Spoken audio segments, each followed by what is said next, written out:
요한복음 8장 31에서 37절, 신약성경 159쪽에 있습니다. 제가 먼저 읽겠습니다. 그러므로 예수께서 자기를 믿는 유대인들에게 이르시되 너희가 내 말에 거하면 참으로 내 제자가 되고 그들이 대답하되 우리가 아브라함의 자손이라 남의 종이 된 적이 없거늘 어찌하여 우리가 자유롭게 되리라 하느냐. 예수께서 대답하시되 진실로 진실로 너희에게 이르노니 죄를 범하는 자마다 죄의 종이라. 종은 영원히 집에 거하지 못하되 아들은 영원히 거하나니. 그러므로 아들이 너희를 자유롭게 하면 너희가 참으로 자유로우리라. 같이 읽습니다. 나도 너희가 아브라함의 자손인 줄 아노라. 그러나 내 말이 너희 안에 있을 곳이 없으므로 나를 죽이려 하는도다. 아멘. 오늘 저는 이 말씀을 통해서 내 안에서 누리고 있는 이 자유함들이 여러분도 같이 누릴 수 있기를 원합니다. 제가 누리는 이 자유함이 아주 작은 것이었는데도 불구하고 이것이 파급 효과가 얼마나 큰지 모르겠습니다. 그래서 행복해요. 행복해요. 너무 감사해요. 그래서 오늘 이 말씀을 가지고 저와 여러분이 같이 이 자유함들을 같이 누리워지고 같이 이 자유를 이야기할 수 있는 저희들이 되었으면 좋겠습니다. 제가 자녀들을 키우면서 당황했던 순간들이 있습니다. 부모라면 매번 자녀를 키우면서 그런 순간들을 맞이했을 것이라고 생각이 되어집니다. 그런데 오늘 자유라는 제목을 가지고 설교를 하려고 하니까 그 자녀를 통해서 내가 당황스러웠던 그 한 장면이 생각이 났습니다. 전 참 미숙한 아빠였습니다. 나름대로 최선을 다한다고 잘 양육한다고 하면서 키웠는데 그런데 그렇지 않았다는 사실을 알았던 적이 있습니다. 우리 아이 큰아이가 이제 대학을 갈 때였습니다. 대학에 이제 과를 찾아서 지방에 있는 대학을 선택했고 또 기숙사에 생활을 결정했습니다. 당시 아이는 서울에 있는 대학에도 합격하였습니다. 근데 자신이 선택하기를 이제 지방에 있는 과를 선택을 해서 그곳을 가게 되었습니다. 당시에는 제 안에 참 기특하고 고마운 마음이 있었습니다. 그런데 그때 당시에 저희 동기 모임들이 신학교에서 같이 공부했던 동기 목사님들끼리 모이는 모임이 동기 모임이 1년에 한 2번쯤 있었습니다. 아마 그때쯤 해서 제가 그때 동기 회장을 하고 있지 않았을까 싶어요. 그 시간에 모이면 이제 온 동기 목사님들이 말씀을 먼저 나누고 난 이후에 자기 사는 이야기, 교회 이야기, 가족 이야기들을 이렇게 돌아가면서 쭉 하는 것이었어요. 그래서 저도 그동안은 하지 않았었던 제 이야기들을 털어놓았습니다. 많은 사람들이 같이 나누고 자녀 이야기도 교회 이야기도 나누었습니다.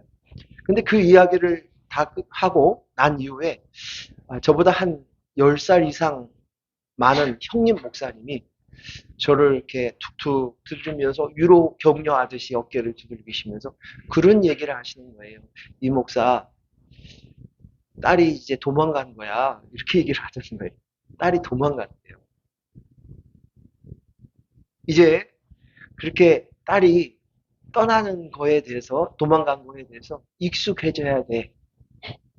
그렇게 얘기했습니다. 근데 그 순간 제가 그 말을 듣고 충격이었고, 아닙니다. 우리 딸은 그렇지 않습니다. 라고 얘기하고 싶었어요.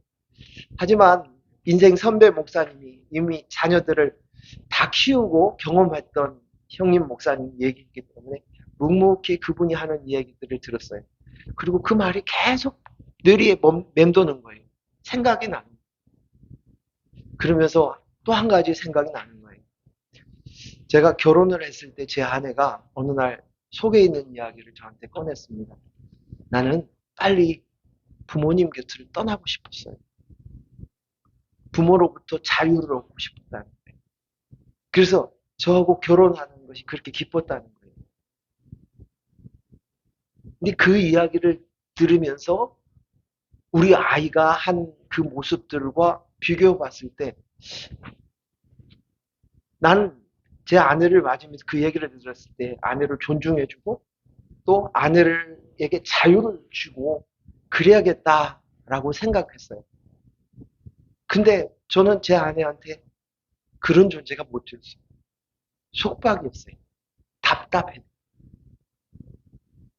이재탁 목사가 때문에 내가 너무 갑갑해. 다른 사람, 밖에 있는 사람들은 겉으로 보니까 모르죠. 같이 사는 사람 입장에서는 숨이 답답하다는 거예요. 아버지에게 받았던 그 답답함이 남편에게서 또 속박이 되어서 답답한 거예요. 그런데 거기서 끝난 게 아니라 우리의 자녀, 딸도 똑같이, 딸들도 우리의 자녀들도 그런 마음에 속박된, 억압된 모습에서 숨 좀 쉬고 싶어서 떠나고 싶었다는 것입니다.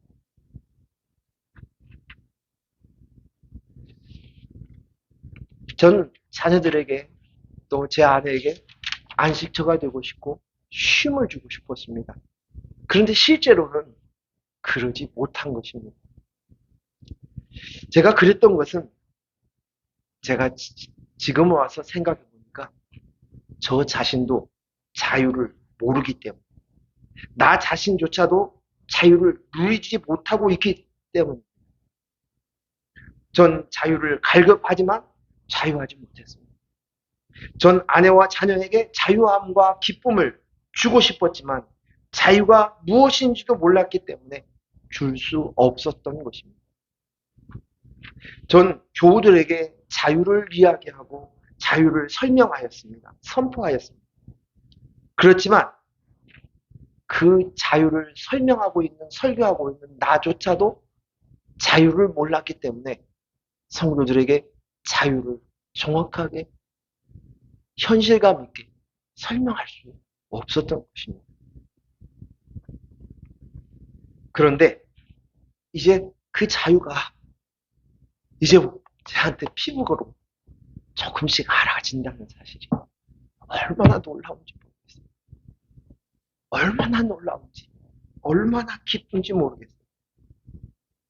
그리고 알았어요. 자유는 내가 결코 줄 수 있는 것이 아니에요. 내가 줄 수 있는 것이 아니었어요. 그런데 내가 자유를 갈구하고 내가 주려고 하는 마음이 있었던 것이었어요. 어떤 상황이나 환경을 통해서 얻을 수 있는 자유가 아니에요. 이 자유는 그것을 통해서 얻는 것이 아닙니다.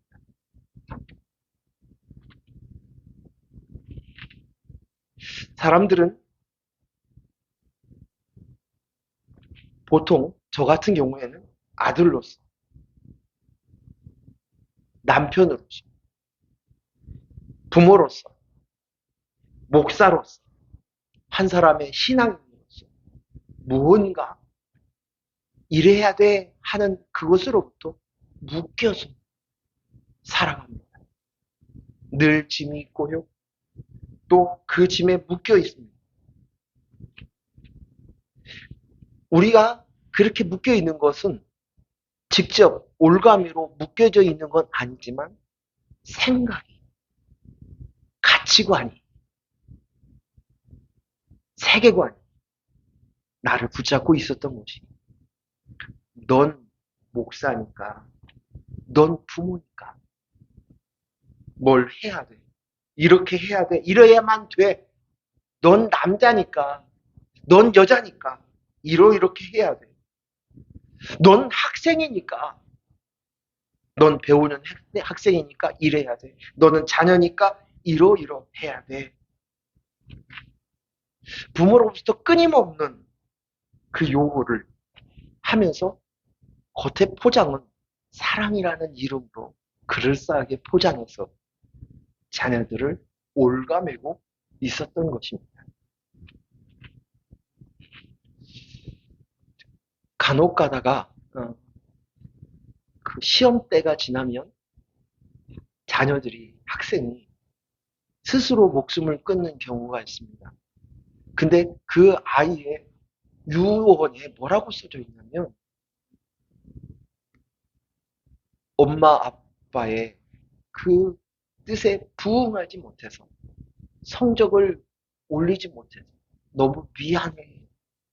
자기 스스로 목숨을 끊으면서까지도 부모한테 미안하다고 얘기하면서 그렇게 스스로 목숨을 끊는 거예요.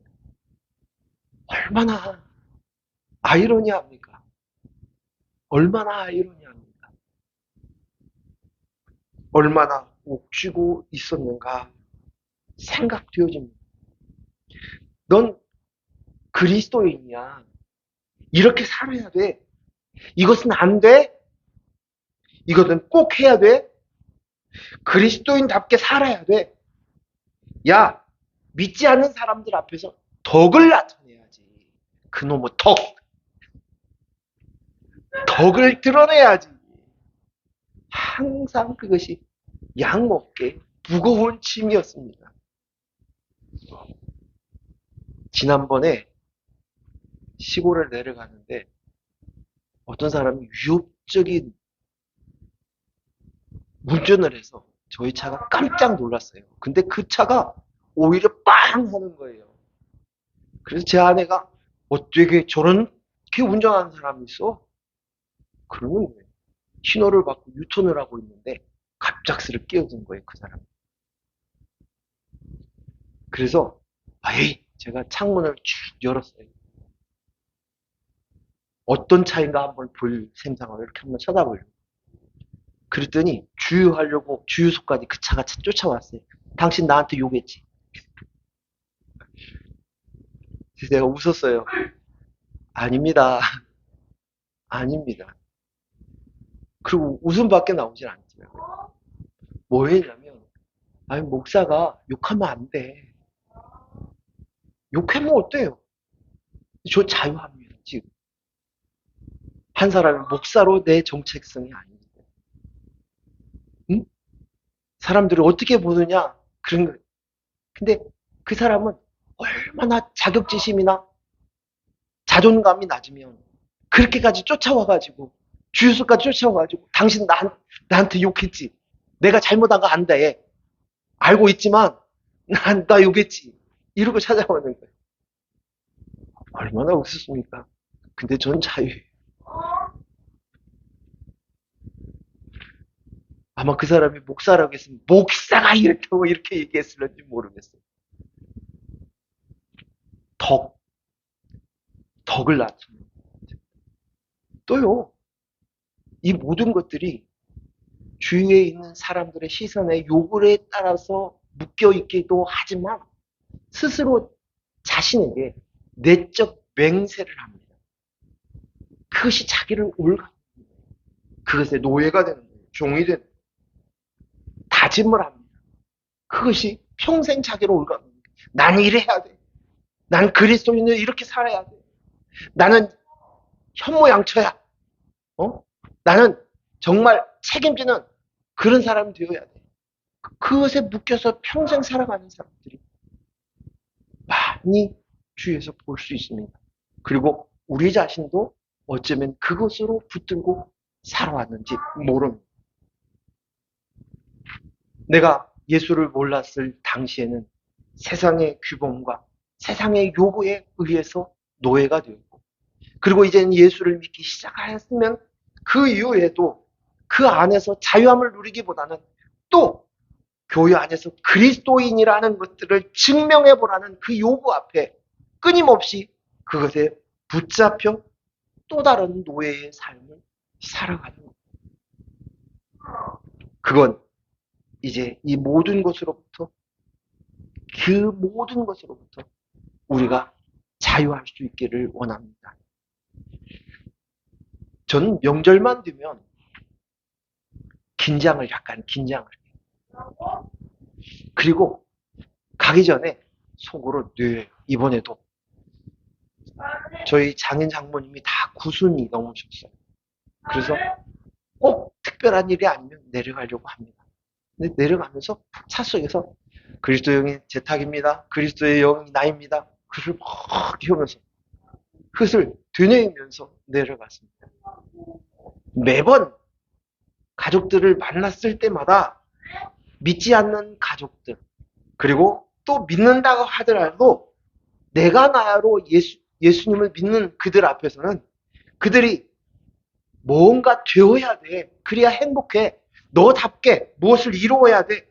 하는 그 이야기가 그들의 눈초리만 봐도 직접 말로 귀로 듣지 않아도 느낌으로 꽉 붙잡히는, 저 사람이 내가 어떤 말을 해줘야 저 사람이 기뻐하는구나. 저 사람의 가치관이 저것이니까 저것을 얘기해줘야 부모로부터 인정받아야지. 평생 부모의 인정에 목말라 했던 우리였기 때문에 그것들이 스물스물 나오는 거예요. 그런데 이번 명절 때는 좀 달랐어요. 달랐어요. 그리고 숨 막히지 않았어요. 편안했어요. 그것은 제가 그리스도의 영이 납니다로 훈련한 어느 정도의 결과일 수도 있고, 또 내 안에 이제 자유함을 조금씩 누리고 있었기 때문이었어요. 그래서 이 제가 알고 있는 자유에 대한 이야기는 아주 단순하고 간단한 말씀이지만 여러분과 나누기를 원합니다. 오늘 성경 말씀의 핵심은 뭐냐면 진리를 알지니 진리가 너희를 자유롭게 하리라. 따라서 합니다. 진리를 알지니 진리가 너희를 자유롭게 하리라. 아멘. 이거예요. 진리를 깨닫고 알게 되면 비로소 자유한다. 예수님이 말씀하시는 거예요. 그래서 핵심은 어떤 환경이나 어떤 상황이 아니라 진리입니다. 핵심 키워드는 진리예요. 진리. 진리를 아는 만큼 우리는 더 자유할 수 있고 누릴 수 있습니다. 오늘 본문에서 예수님이 자유를 이야기하지만 유대인들이 펄쩍 뜁니다. 무슨 얘기하냐고. 우리는 아브라함의 후손이라고 이야기합니다. 우리는 자유자야, 종 아니야, 노예 아니야 라고 이야기합니다. 33절 말씀 한번 읽어볼까요? 시작. 그들이 대답하되 우리가 아브라함의 자손이라 남의 종이 된 적이 없거늘 어찌하여 우리가 자유롭게 되리라 하느냐. 오늘 이 말씀을 이해하려면 유대인들을, 이스라엘 사람들을 이해해야 돼요. 유대인들에게는 큰 노예로 있었던 큰 사건이 두 번 있었습니다. 첫 번째는 요셉 이후에 애굽에 가서 이민을 했는데 그 이후는 종으로 살았어요. 노예로 살았어요. 몇 년 동안? 40년, 400년 동안. 400년 동안 노예 생활을 했었어요. 트라우마가 있어요. 노예의 근성에 젖어 있었어요. 그뿐입니까? 그 이후에 나라를 세워서 북쪽 이스라엘과 남쪽 유다로 나뉘었던 시절에 북쪽 이스라엘은 아수르 나라에 의해서 BC 그게 722년에 멸망을 했었죠. 노예로 끌려갔어요. 포로로. 그 다음에 남쪽 유다는 바벨론에 의해서 또 포로로 끌려갔어요. 포로로 끌려간 경우가 1차, 2차, 3차, 4차에 걸쳐서 하고 마지막 나라는 완전히 4차 끌려갈 때는 멸망을 합니다. 그때부터 종로를 타고 있습니다.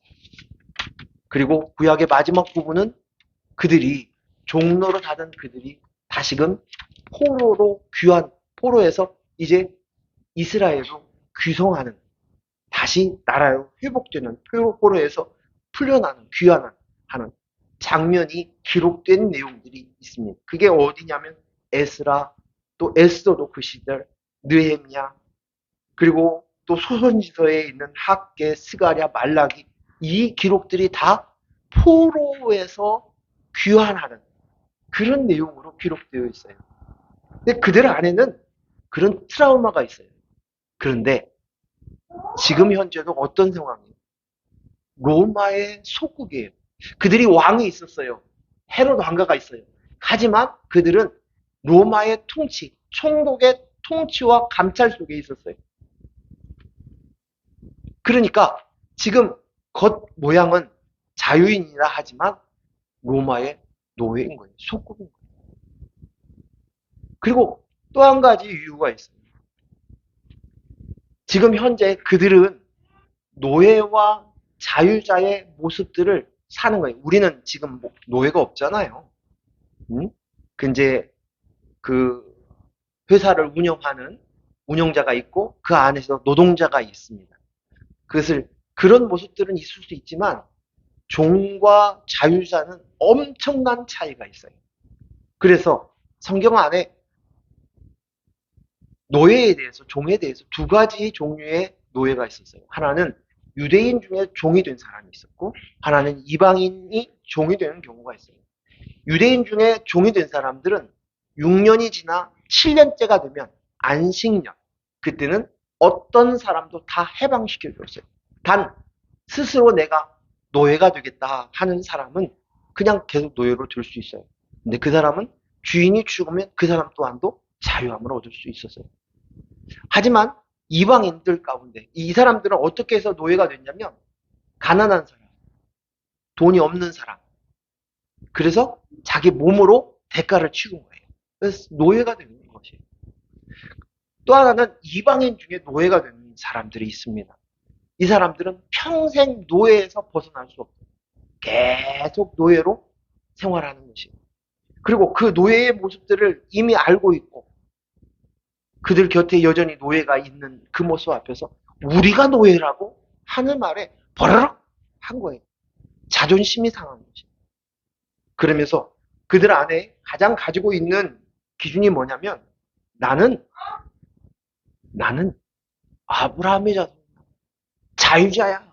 이 자부심으로 환란을 겪으면서도 이 자부심으로 살아온 민족이 이스라엘 사람들이에요.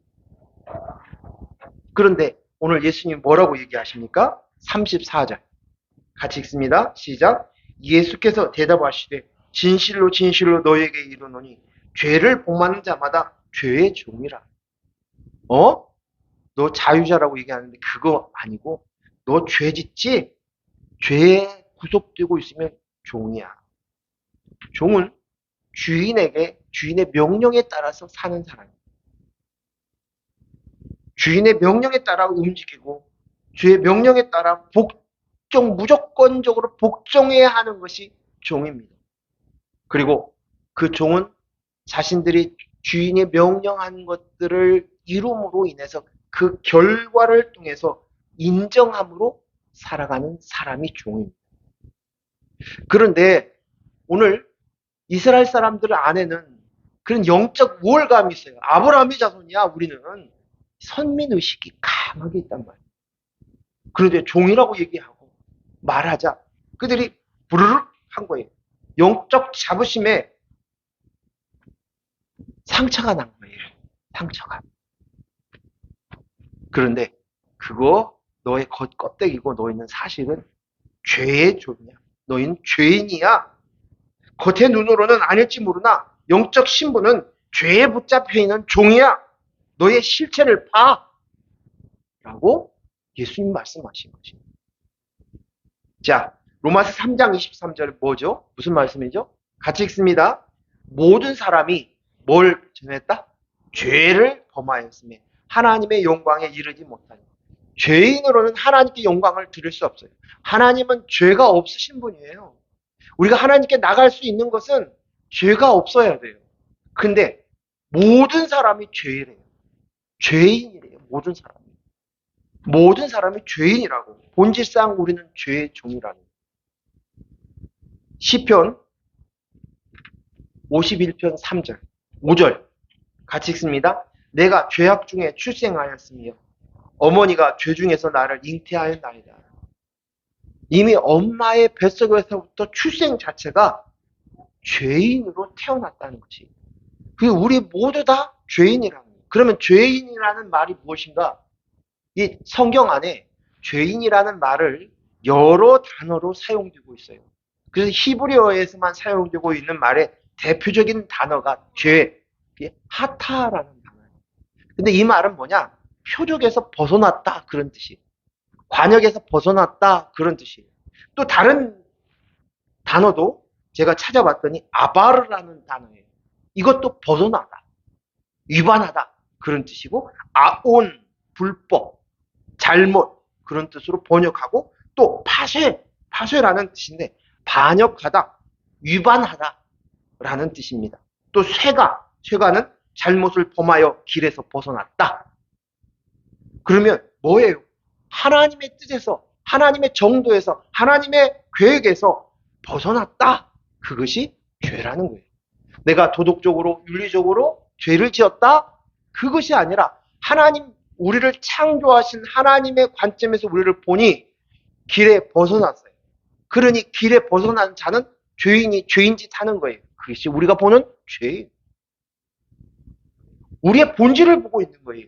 근데 그 속에 하나님의 계획하신 대로 뜻대로 되지 않고 있는 모습들, 우리 모두 다 죄인이다 라고 성경이 선언하고 있는 것입니다. 그러면 하나님의 뜻과 계획이 뭐겠습니까? 하나님의 뜻과 계획이 뭘까요? 그것은 죄가 없는 거예요.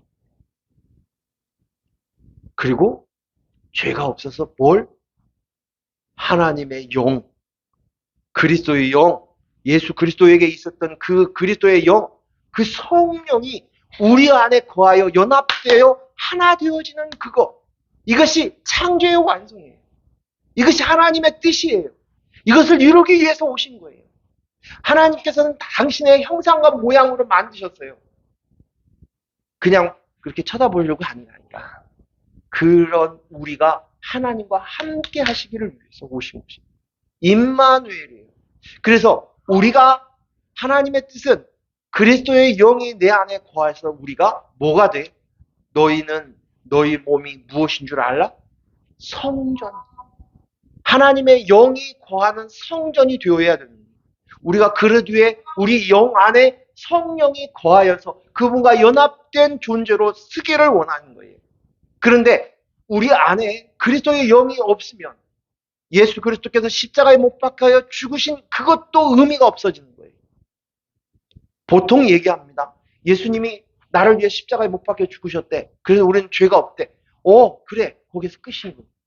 그건 이 또한 아무 무용지물이에요. 아무리 청소를 했어요. 깨끗이 청소했어요. 그랬더니 7 귀신이 더 들어오는 거예요. 그 안에. 내 안에 누가? 성령이 내 안에. 그리스도의 영이 내 안에 딱 거하시는 거죠. 이것이 바로 우리가 하나님께서 원하시는 새로운 피조물입니다. 그래서 죄 없는 분은 오직 한 분밖에 없어요. 누구예요? 예수님이에요. 우리는 본질상 태어나서부터 모든 사람이 죄인으로 태어납니다. 죄인. 그리고 오직 죄 없는 분은 예수님밖에 없습니다.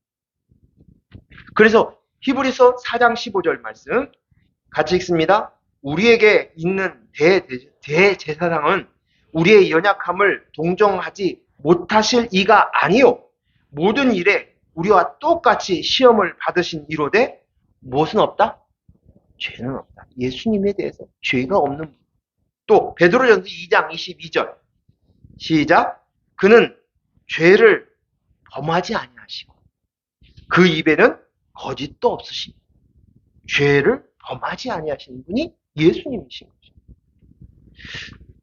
하나님께서는 예수님을 이 땅에 보내어 십자가에 못 박혀 죽으셨어요. 우리가 죄인이기에. 목적이 뭐예요? 예수님과 같이 죄 없는 자 되게 하십니다.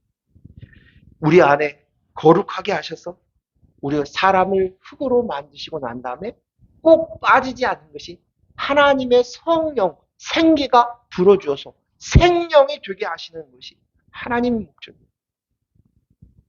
하나님께서는 우리와 함께 하시기로 영원히 영생의 삶을 하나님이 원하시는 거예요.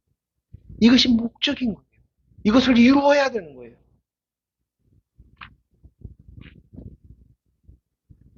하나님의 영을 떠나보내고, 아니 하나님의 영이 없이 자신이 주인으로 생각하고 살아가는 거예요. 이것이 뭐냐? 인본이에요. 나로 사는 거예요. 사람은 인본으로 사는 거예요. 내가 나야가 스스로 독립체인 것으로 사는 거예요. 짐승처럼. 이성 없는 짐승처럼 그렇게 살아가는 거예요. 그런데 이 하나님의 영이 없는 이것이 너는 지금 죄인이야. 비었어. 너 하나님의 뜻이 하나님의 영이 있어야 되는데 너 없네? 넌 죄인이야. 죄인이구나. 이렇게 얘기해요. 그리고 그리스도의 영이 없으면 뭐냐? 내가 나야. I am that I am. 하나님이 하셨던 스스로 있는 자라는 이 말 표현. 그것을 사람이 하면서 살아가는 거지. 이것이 바로 인본입니다. 여전히 내가 나야 있는 채 아무리 율법을 지키고 또 잘 믿으려고 하고 도덕윤리적으로 잘 살아도 이곳으로 가면 하나님 보셨을 때 헛것이라는.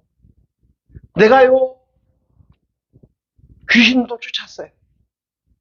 예언도 했어요. 하나님의 이름으로 이런 권능도 행했어요. 근데 하나님이 보셨을 때 도무지 도요 상관이 없다. 관계가 없다는 거예요. 상관이 없다는 거예요.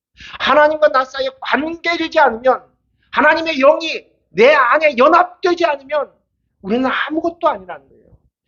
그리고 그저 내가 나야로 하나님을 잘 섬기면 위선이에요. 가식이에요. 안 그렇습니까? 내가 하나님을 잘 믿으려고 하는 것도요, 나를 위해서 하는 거예요. 사람들한테 내가 자꾸 선행을 베풀고요, 양보하고 베풀어요. 근데 그것은 뭐예요? 또 내가 나야를 드러내고 증명하려고 하는 거예요. 이것은 다 위선이라는 거예요. 이것은 다 죄인인 거예요. 죄인이 죄인짓 하는 것이에요. 그렇다면 너에게는 오직 할 수 있는 길은 뭔 줄 알아? 오늘 말씀이 뭡니까? 아들이 되면 줄 수 있다. 아들, 종과 아들을 구분하는 것이에요. 아들이 될 수 있어야 된다는 것이에요. 자, 그래야만 자유를 누릴 수 있다는 거예요. 35절, 36절 같이 읽습니다. 시작. 종은 영원히 집에 거하지 못하되 아들은 영원히 거하나니 그러므로 아들이 너희를 자유롭게 하면 너희가 참으로 자유로. 종은 영원히 집에 거하지 못한다는 게 채용이 된 거예요. 종으로 부리는 거예요. 주인을 위해서 존재하는 소모품인 거예요. 근데 아들은 다르다는 거지. 예수 그리스도께서 이 땅에 오셔서 십자가에 못 박히신 것은 바로 예수와 똑같이 아들의 영, 예수님이 하나님의 아들인 것처럼 너희를 아들의 영을 주어서 아들 되게 하시기 위함이다. 그러니 너희는 아들이 되어야 자유를 누릴 수 있다는 것이에요. 갈라디아서 4장 3절에서 7절 말씀 우리 천천히 같이 읽겠습니다. 시작. 이와 같이 우리도 어렸을 때에 이 세상의 초등학문 아래에 있어서 종노릇 하였더니 때가 참에 하나님이 그 아들을 보내사 여자에게서 나게 하시고 율법 아래 나게 하신 것은 율법 아래 있는 자들을 속량하시고 우리로 아들의 명분을 얻게 하려 하심이라. 너희가 아들이므로 하나님이 그 아들의 영을 우리 마음 가운데 보내사 아빠 아버지라 부르게 하셨느니라. 그러므로 내가 이후로는 종이 아니요 아들이니 아들이면 하나님으로 말미암아 유업을 얻을 자니라. 아멘. 이 인식이 있어야 된다는 거예요. 이 인식. 아들이라는 사실에 대한 인식이에요. 예수님이 오신 목적 자체가 너희를 아들 되게 하기 위함이었다는 것이에요. 너희들이 여전히 율법에서부터 속량하시겠다는 거예요. 속량이라는 단어는 그냥 인식이 아니라 값을 치르고 얻었다는 것이에요. 아들이 종로로 자고 있어요. 그런데 그 아들을 값을 치르고 그 아들을 이제 자유자로 내 집안에 유업을 이을 자로 만드셨다는 것이에요. 예수 그리스도의 십자가의 사건으로 보혈을 값으로 우리를 쳐서 피값으로 사서 속량하셨어요. 어떻게? 아들의 영을 줘서 아들 삼을. 그래서 내가 아들이라는 사실을 알아야 되는데 아들이 종노릇하며 살고 있는 것이 우리의 문제인 거예요. 키포인트예요. 이미 아들인데도 불구하고 종노릇하면서 스스로 하나님 앞에 인정받으러 나가는 거예요. 끊임없이 나를 증명하려고 얘기하는 거예요. 나 이렇게 했어요. 나 이쁘지요. 나 이렇게 했어요. 그러니까 나를 좀 도와주세요. 사람에게서 하나님에서 끊임없이 이 노름을 하면서 사는 것이에요. 근데 너는 아들이야. 아들이니 하나님을 아빠 아버지라 부르는 거예요. 로마서 8장 14절에서 17절까지 말씀 보겠습니다. 로마서 8장 14절에서 17절 같이 읽습니다. 무릇 하나님의 영으로 인도함을 받은 사람은 하나님의 아들이라. 어떤 사람의 아들이라고요? 하나님의 영으로 인도함을 받은 사람은 하나님의 아들이라는 거예요. 오늘 저와 여러분이 하나님의 아들인 줄로 믿습니다. 15절 너희는 다시 무소하는 종의 영을 받지 아니하고 양자의 영을 받았으므로 우리가 아빠 아버지라 부르짖느니라. 무서워하는 종의 영이에요. 항상 긴장하고 두렵지요. 무겁지요. 수고하고 무거운 진자들아 다 내게로 오라고 얘기합니다. 인생이 너무 무겁다는 거예요. 항상 두려움의 공포 속에 있는 거예요. 율법에 그거 매어서 있는 멍에 매고 있는 너야. 이제 내게로 오라고 말씀하십니다. 그러면서 이제 그 종의 영이 아니라 양자의 영을 받았다. 양자의. 여기서 이제 양자의 영이라고 얘기하는 건 예수님과 구분하려고 이렇게 얘기하는 거예요. 예수님은 나면서부터 아들이었어요. 그런데 우리는 아들인지를 모르는 채로 있었는데 예수님께 피값으로 사서 우리를 속량해서 이제는 하나님의 아들의 영이 갖게 된 거예요. 아들의 영인 거예요. 그러니까 정확하게 인식해야 돼요. 뭐냐면 내가 하나님 믿고 그러니까 하나님의 아버지야. 아버지라고 부르니까 내가 아들이야. 그렇게만 생각할 게 아니라 정확하게 그것을 속에 깊이 오는 그 이유가 아들의 영, 그리스도의 영이 내 안에 있기 때문에 아들인 거예요. 내 겉에 있는 표피가 겉모습이 내가 교회를 나와서 내 입으로 예수를 믿습니다. 그것이 아니라 내 안에 정확히는 하나님의 영, 그리스도의 영, 예수님에게 있었던 영이 그리스도지 않습니까? 그 예수님이 가지고 있던 그 그리스도의 영이 아들의 영이에요. 하나님의 아들의 영이 내 안에 계신 거예요. 그러므로 내가 아들인 거예요. 아들이. 이걸 분명히 얘기하고 싶으면 이거 얘기합니다. 자, 제가요, 우리 아버지의 아들입니다. 왜 아들을 했어요? 아들입니까? 입양해서 또 아들이 될 수도 있죠. 근데 아버지의 피를 받은 거예요. 아버지의 피를 받은 거예요. 이 관계는 끊기지 않지요. 제가 패륜적인 또 아버지의 은혜를 깨닫지 못하고 동으로 서로 그냥 미친놈처럼 뛰어다니고 살고 있어서도 여전히 아들인 거예요. 아들의 신분인 거예요. 왜? 피를 받아서요. 피를 받아서. 그렇습니다. 근데 오늘 우리는 똑같이 그 아버지의 DNA를 우리도 예수 그리스도의 보혈로 똑같은 DNA를, 영적 DNA를 받으면 돼요. 그게 뭐예요? 아들의 영. 성령, 아들의 영. 아들의 영이 내 안에 있는 거예요. 계신 거예요. 그 DNA. 그래서 이제는 그것으로부터 이제 더 이상 종의 노릇 할 필요 없다는 거예요. 나를 증명해. 아들이 말이죠. 아버지한테 이렇게 증명하려고 합니까? 아니에요. 아들인 사건은 변함이 없는 거예요.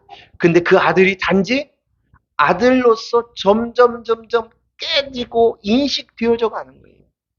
그래서 아들다워지는 거예요. 그러니까 다운 것과 아들인 것은 차이가 있는 거예요. 아들다워짐으로 인해서 증명할 필요가 없는 거예요. 이미 신분이 아들이에요. 아들이.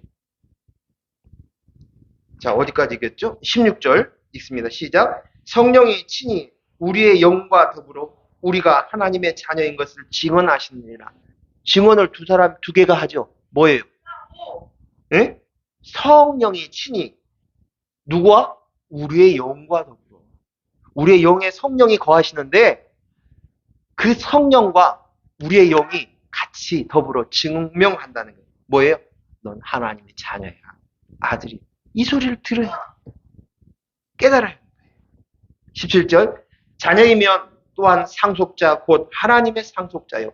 그리스도와 함께 한 상속자니 우리가 그와 함께 영광을 받기 위하여 또한 위하여 고난도 함께 받아야 할 것이니라. 아멘. 오늘 우리는 그리스도의 영이 없으면 우리의 아비를 두고 살아요. 그게 누구예요? 사단이에요. 사단.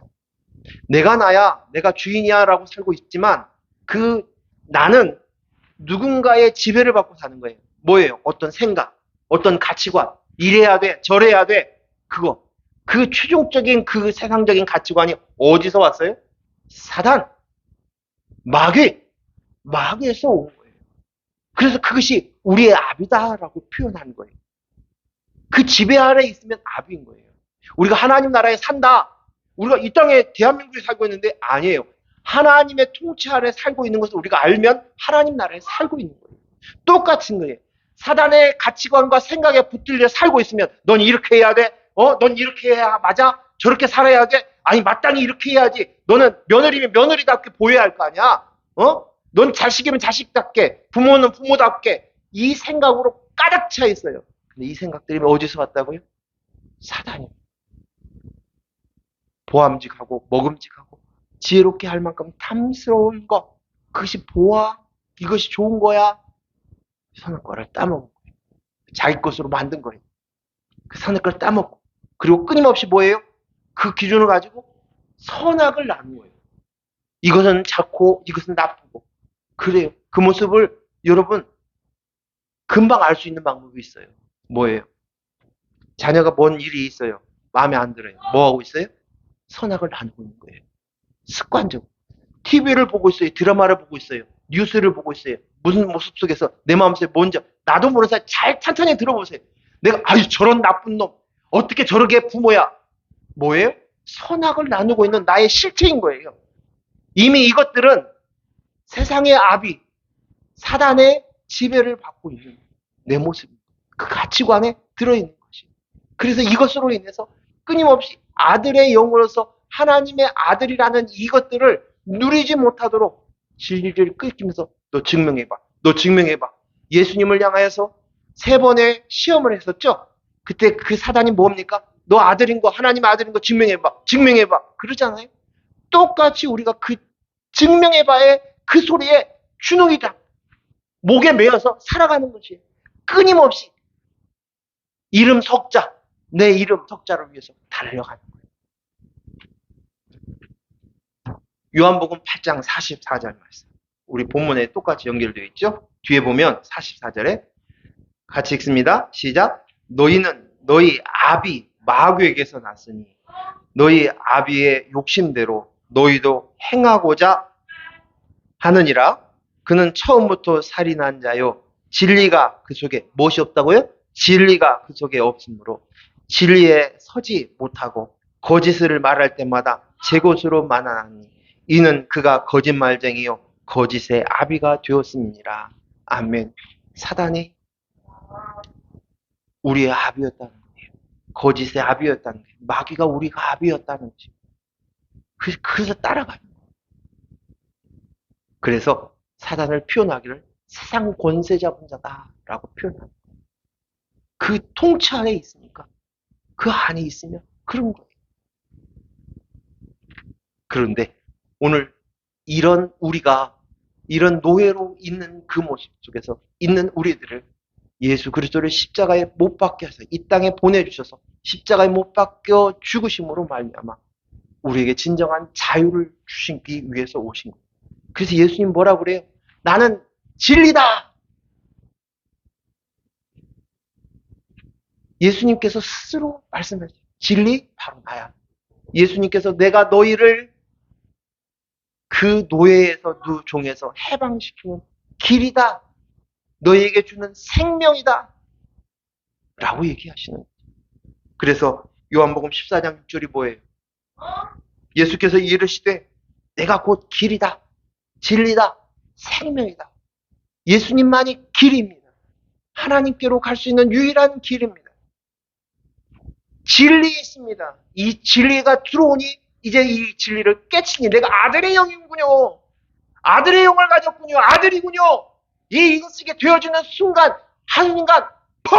폭죽이 터지는 거예요. 야, 자유다. 내가 이제 더 이상 증명할 존재가 아니구나. 내가 다른 사람의 인정으로 사는 자가 아니구나. 나는 이미 아들이구나. 내가 아들임으로 아들인 것을 깨닫고 각성하면 이제 자연스럽게 아들의 삶이 나오는 거예요. 도덕도 윤리도 그런 것 지키지 않겠습니까? 반듯하게 살지 않겠습니까? 당연한 것이에요. 아, 내 머리에 그리스도가 계시네. 내가 교회네. 내 안에 보물이 있어. 그 성령 그리스도 영이 있네.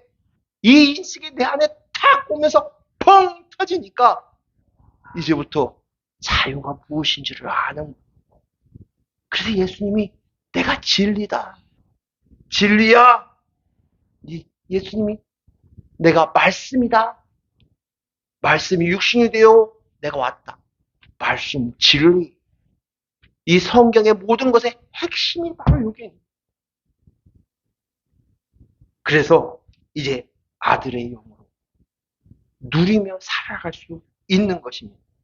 이것을 점점 알고 깨달을수록 이 자유의 크기는 점점 커지기 시작하는 거예요. 응? 그래서 성령이 진리의 성령이라고 성경에 표현되어 있어요. 여러 군데, 몇 군데 있는데 대표적인 거. 요한복음 15장 26절. 같이 읽습니다. 내가 아버지께로부터 너희에게 보낼 보혜사 곧 아버지께로부터 나오시는 진리의 성령이 오실 때에 무슨 성령? 진리의 성령. 이 진리가 자유를 주는 이 진리가 진리의 성령이 오실 때 그가 나를 증언하시고 또 요한복음 16장 13절에 시작. 그러나 진리의 성령이 오시면 그가 너희를 모든 진리 가운데로 인도하시리니 그가 스스로 말하지 않고 오직 들은 것을 말하며 장래 일을 너희에게 알리시리라. 아멘. 진리의 성령이 오신 그 성령에 따라가는 거예요. 근데 진리의 성령이 왔는데 여전히 내가 나야를 가지고 붙들고 있으면 머리가 그리스도가 아닌 거예요. 교회가 아닌 거예요. 그리스도가 머리라는 것은 그 머리 되신 그분에 따라서 우리가 몸이 된다는 얘기예요. 그렇죠? 지체가 되는 거예요. 수족이 되는 거예요. 근데 아직도 머리가 나이면 그럴 수 있는 삶을 못 살죠. 진리의 삶은 진리에 이끌림 받아서 진리로 주는 자유함을 갖지 못하는 거예요. 그래서 뭐예요? 사도 바울이 내가 매일 죽노라. 내가 매일 죽노라. 또 내가 나야가 자꾸만 살아나니까 그러니까 내가 이 하나님의 나라를 누리지 못하고 빼앗기는 거예요. 평안과 안식과 만족과 흡족함과 기쁨과 감사를 도둑질 당하는 거예요. 근데 내 안에 머리가 그리스도의 영입니다. 되었을 때 감옥에 갇혀도 매 맞아도 쫓김을 당해도 돌팔매질을 당해도 그곳에 자유함이 있는 거예요. 하나님의 나라인 거예요. 행복한 거예요. 감사한 거예요. 이 자유. 예수님의 십자가의 값을 치르신 것은 바로 우리의 이 자유함을 주시기 위함이라는 것이에요. 놀라운 것이에요. 그런데도 불구하고 이 자유함을 누리지 못하고 스스로 올가매는 거예요. 아이고 염려하고 근심하고 걱정하고 계속 하는 것이에요. 자녀들은 내 인생이 아니에요. 걔네들은 걔네들은 부모님 나하고 나에게 피를 주었지만 그분도 그분 몫이 내가 하나님 돼서 또 그걸 붙들고 있어요? 인본인 거예요. 어떻게 해야 돼? 피를 같이 한 이불 자리에 있는 내 배우자도 내 남편도 마찬가지예요. 그건 그 몫이에요. 저희 부부가 가끔가다 이제 의견이 달라서 부딪힐 때가 있어요. 그 순간 또 감정이 좀 상할 때도 있죠. 그러면 이렇게 하면, 너 당신 하고 싶은 거 해. 당신은 당신이 알아서 해. 나는 나 알아서 해. 이것이 기분이 나빠서 하는 얘기가 아니에요. 당신은 당신 훈련하세요. 나는 내 훈련합시다. 조금 있으면 깨달아요. 그럼 그 다음에는 대화가 돼요. 금방 이것이 이루어집니다. 진리의 성령님이 내 안에 계셔요. 그러니 우린 자유할 수밖에 없어요. 요한복음 1장 17절 말씀 같이 읽습니다. 시작. 율법은 모세로 말미암아 주어진 것이요 은혜와 진리는 예수 그리스도로 말미암아 온 것이라. 은혜와 진리가 어디에? 율법은요. 모세의 주는 율법만 붙들고 사는 거예요.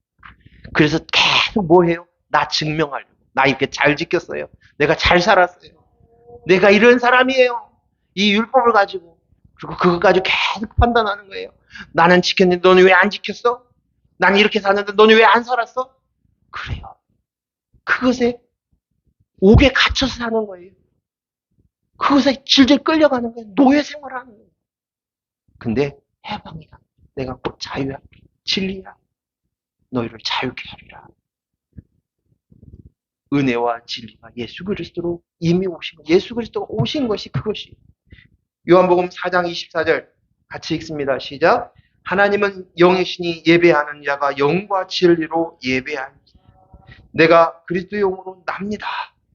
내가 내 영에 그리스도의 영이 있습니다. 이것이 있어야만 예배를 할 수 있다는 거예요. 내가 멋진 음악적인 재능을 가지고 있습니다. 그래서 그것을 멋지게 청중에게 찬양을 했어요. 그런데 그 속에 그리스도의 영이 없이 내가 나야로 찬양한다면 그것은 예배가 아니라는 거예요. 오늘 저와 여러분이 매일매일 예배할 수 있기를 바랍니다. 우리만이 예배할 수 있는 거예요. 예배. 우리만이 예배를 하나님 받으신다. 하나님은 영이시니 진리와 영으로 예배할지니라. 영, 진리의 영. 그리스도의 영이 내 안에 있습니다. 그리스도의 영, 성령이 내 안에 있습니다. 연합되어 있습니다. 내가 증인으로 한다면 성령과 영으로 증인이 된다고 말씀하셨잖아요. 똑같은 말씀. 똑같은. 그래서 이것이 내 안에 그리스도 영으로 납니다를 알고 인식이 점점 돼서 그리스도 영이 내 안에 있구나. 내가 아들이구나. 아들 되기 위하여 사는 자가 아니라 이미 아들이구나. 이 인식을 정말 배치장 한 장밖에 차이가 안 나는 것 같지만 이 사실의 인식이 팍 들어오고 나면 그 다음엔 내 안에서 숨이 쉬어지기 시작합니다. 자유가. 제가 천변을 걸어가면서 아내하고 같이 좀 운동한다고 천변을 걷는데 그 마음이 막 올라오니까 내가 모르는 사이에 예전에 불렀던 찬양이 나 자유 얻었네 너 자유 얻었네 우리 자유 얻었네 나 자유 얻었네 너 자유 얻었네 우리 자유 얻었네 주 말씀하시길 쇠사슬 걷었네 우리 자유 얻었네 할렐루야 나 자유 얻었네 너 자유 얻었네 우리 자유 얻었네 이 자유가 막 느껴지는 거예요. 꿈틀꿈틀하니까. 오늘 우리가 이 자유 안에 있습니다. 같이 환경에 상황에 더 이상 묶이지 마시고 내 속에 내가 아들이구나. 그것으로 점점 아직 저만큼 이미 저보다 더 많이 누리고 계신 분도 계셔요.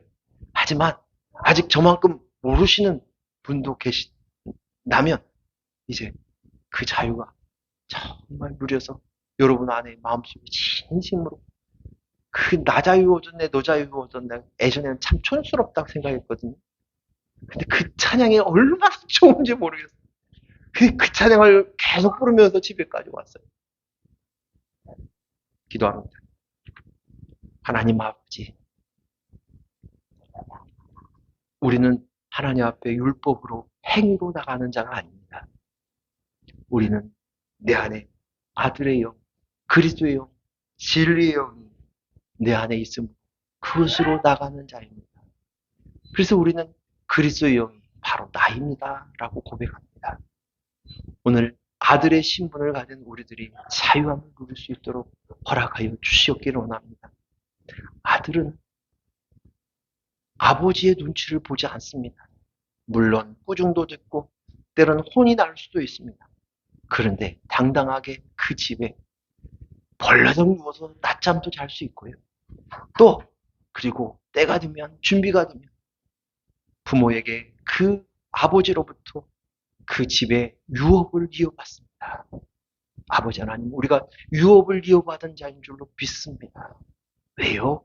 내 속에 아들의 영, 진리의 영, 그리스도의 영이 있기 때문입니다. 감사합니다. 하나님의 나라 천국을 매일매일 실감나게 누리며 살 수 있도록 허락하여 주시옵소서. 예수님 이름으로 기도했습니다. 아멘.